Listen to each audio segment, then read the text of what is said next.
Alright, this is the Karen Carpenter one. The second part, we're gonna finish the tarots, and then we're gonna do her final words with the astronomy, and yeah, see what else is going on with that. Anyway, we have the Pagan Cats of Five of Wands. Five of Wands is fighting and not accomplishing anything. So there's a bit of a spat. Then we have the Six of Cups in reverse, which is romanticizing the past. So there's a little bit of stuff there with maybe the family, maybe circumstances.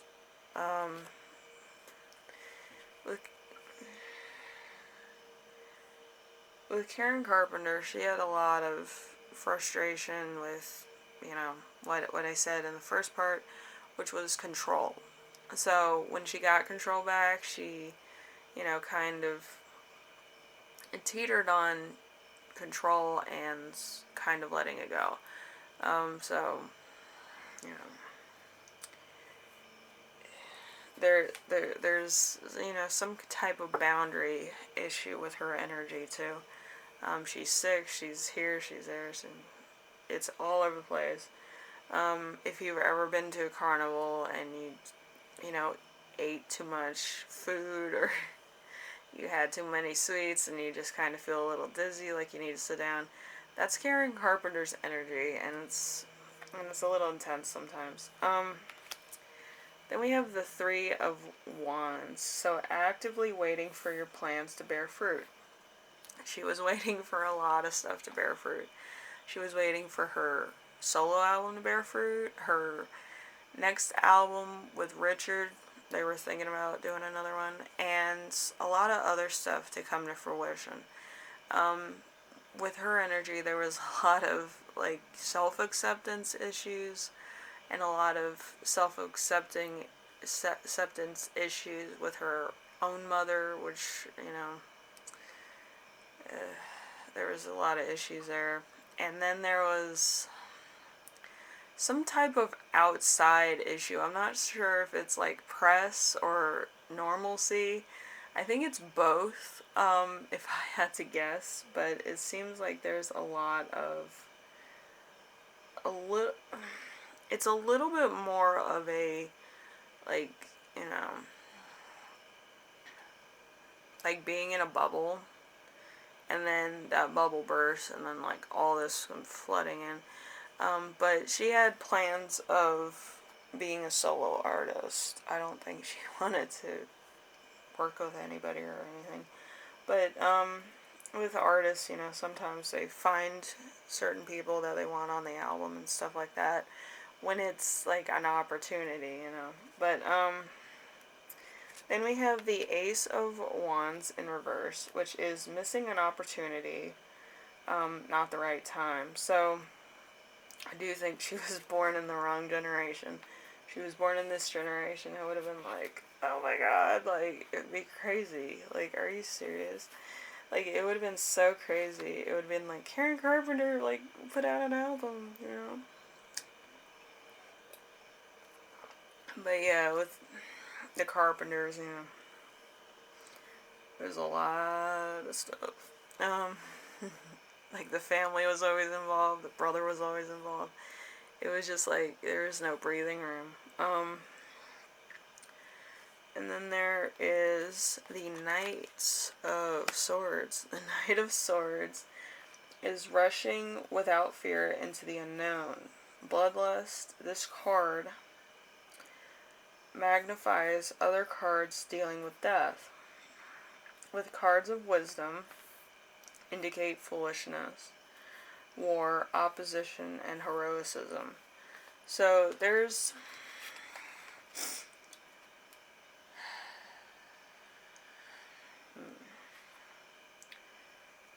So with all this, since we are talking about somebody's death, the Knight of Swords is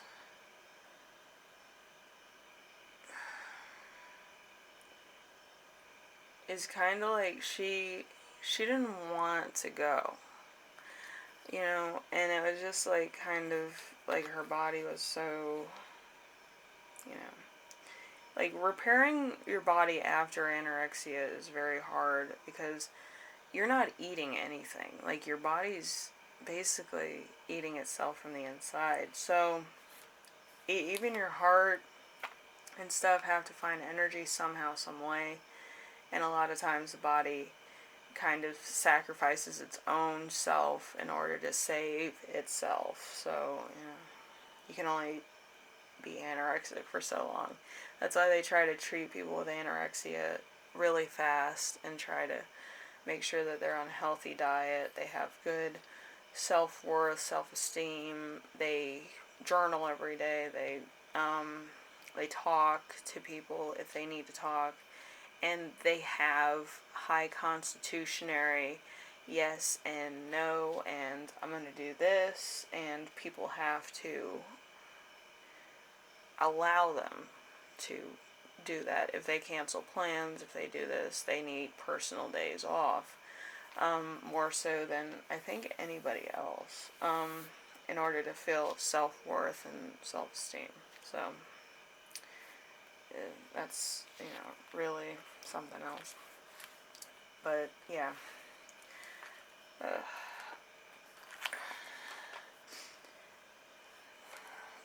and we have this one, which is the null emptiness, meditation, silence, and sleep.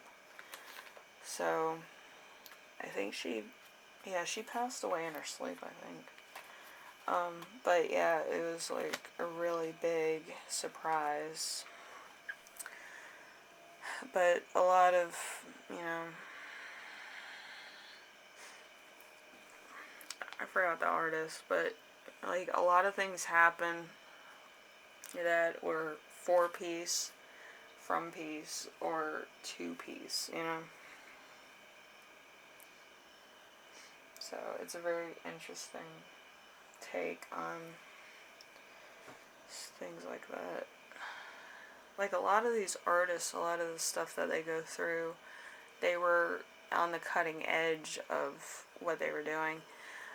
And a lot of stuff came up because of their influence. A lot of things like this, and I think the next person I'm going to do is probably going to be Freddie Mercury. With his story, there was a lot of stuff like this too. I kind of want to play on the similarities of some of these people. But with his, it was a different thing altogether. And I'll go more in depth with his stuff later. But yeah, with Karen Carpenter,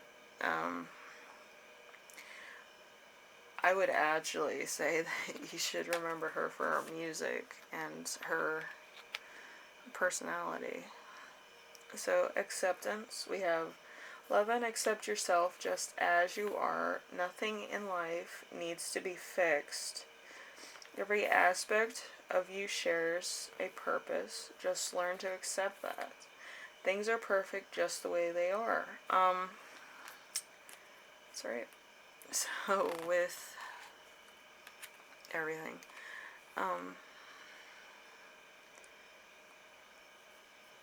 and that's the thing about fate. Everything happens for a reason, and with a lot of these, it rings true. So,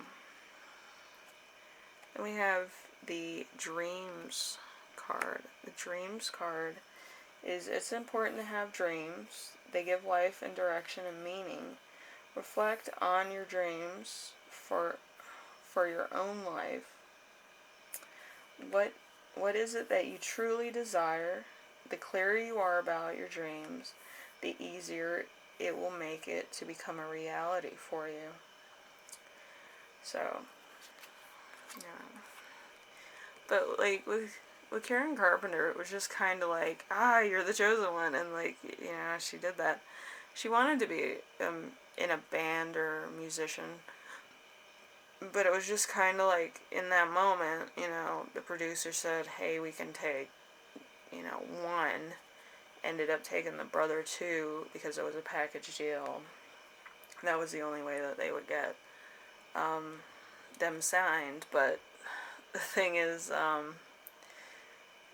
if that never happens, if one of them never got discovered or they never got the opportunity, I don't think they'd be as big as they are right now.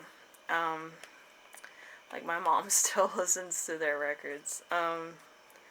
So, yeah. Her favorite one is the Carpenter's Christmas photo or picture. She still has that album, and she has the tape, and she has the CD. She has it in 3 places in the house. And then we have safety. It's safe for you to come out from hiding. The coast is clear. You may feel as if you're wandering into unfamiliar territory. There's no need to be scared. Remember, life never throws you more than you can manage. So if you're having a little bit of, ooh, I'm not going to do this because of this, just do it. What could happen? And then we have dare to be different. Dare to be different. Think outside the square. You will unlock your own unique potential. Be a leader, not a follower. Dare to be different. So, some of,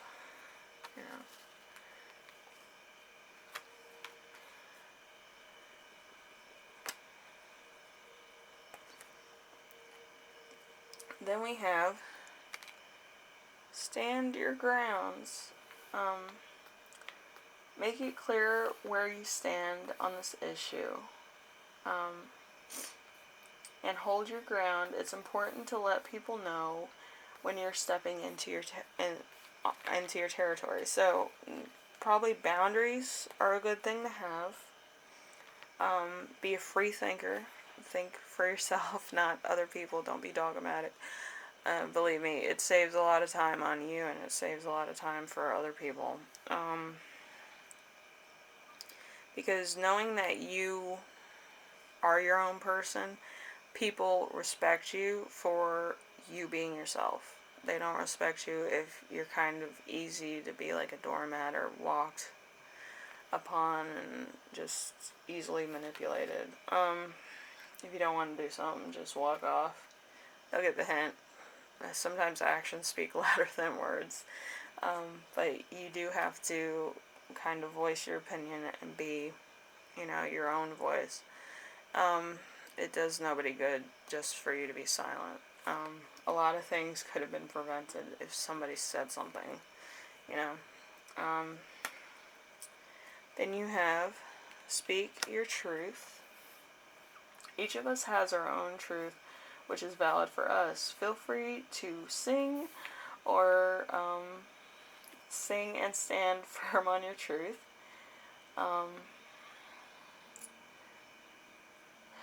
Don't be swayed by others, but at the same time be sure to allow them a voice of their own opinions.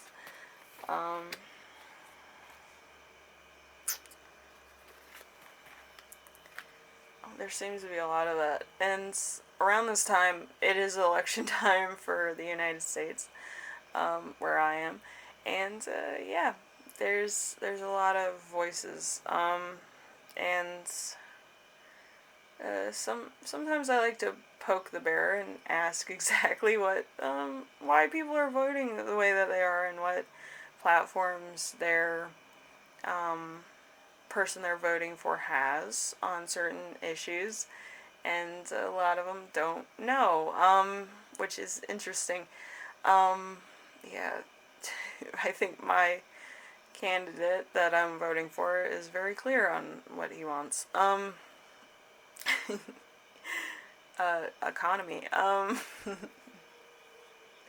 I'm poking the bear. But, sometimes you have to, so people know where you stand, and, so you can have a conversation. Like, you don't have to agree with everybody, but having a conversation so that you understand the other side is very good, especially in political debates. And it helps. It helps clear out a lot of like questions that people may have about why you're voting for somebody, or you know, does your candidate have your same views? I think the walk away campaign, people talk about it. Like, it doesn't have to be like whatever, but it talks about like, certain things that may have happened to them and why they decided to choose like that. And usually it starts with school and then stuff gets rooted in something else. And the last card we have is 10 of Diamonds, which is the 10 of Pentacles. So home and hearth, prosperity, riches, and security, safety and long family history, and inheritance. So it could be something in your family that, kind of goes down the line, or family sticks together and stuff like that. Or you have a close-knit family. So, yeah, it could be a lot of that.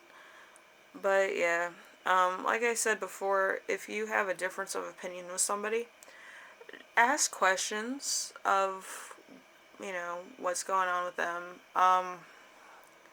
what's it about, what, when, where, how, why, stuff like that. Because you have to respect somebody that has a conversation with you. They'll say what they want, and then you'll say what you want, and you have to allow them that space. You can't be gerrymandering, I think it's called, or gerrymandering people a lot of times. But some people do because of hate speech, or, somebody else did gaslighting of certain issues, or they twist things in order to set their own agenda. But, yeah, you kind of have to wonder sometimes about some people's motives if it's not clear to you already. So,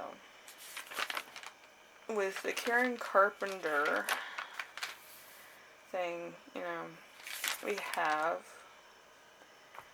her message, her last message, while she goes on to the great,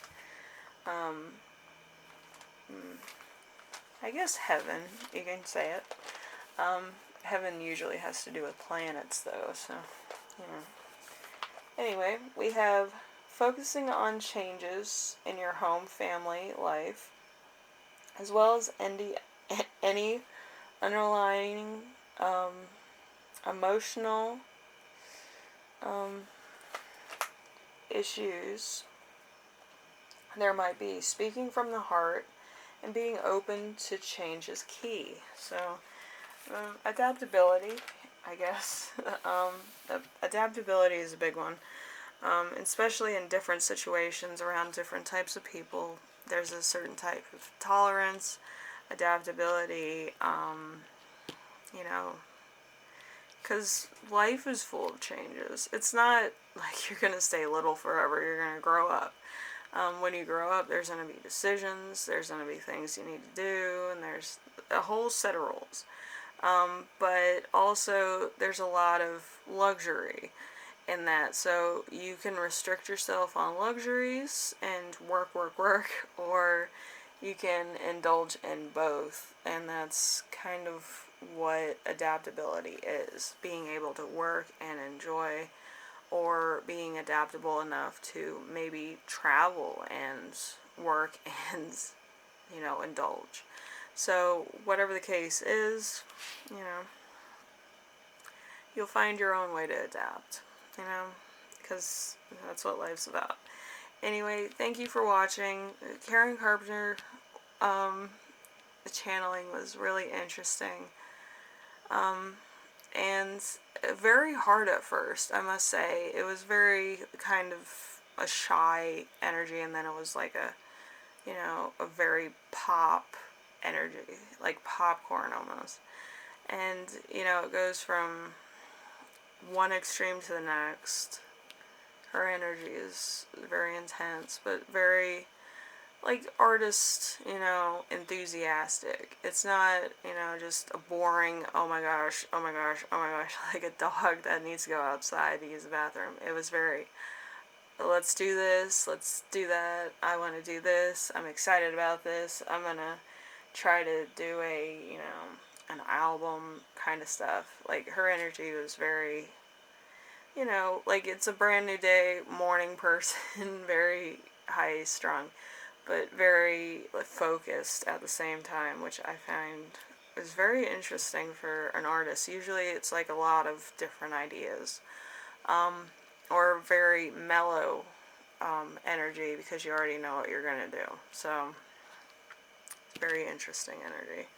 So, as I said before, the next week's one is going to be, well, let's see. I think Saturday I'll do Freddie Mercury. And then kind of take a couple days off of doing these and just do a little bit of, pick a cards maybe. And then do another person, I guess. Anyway, thank you for watching, and I'll see you in the next one. And if you like these, leave a like. I like doing them. They just take a little bit more time than the regular readings, so I do want to try to separate some of these. But I do think in October I'll have quite a handful of other people I want to try doing a mini seance on. So thank you for watching, and we'll do this again sometime, like in a day or two. Anyway, thank you, and I will see you in the next reading. Bye now.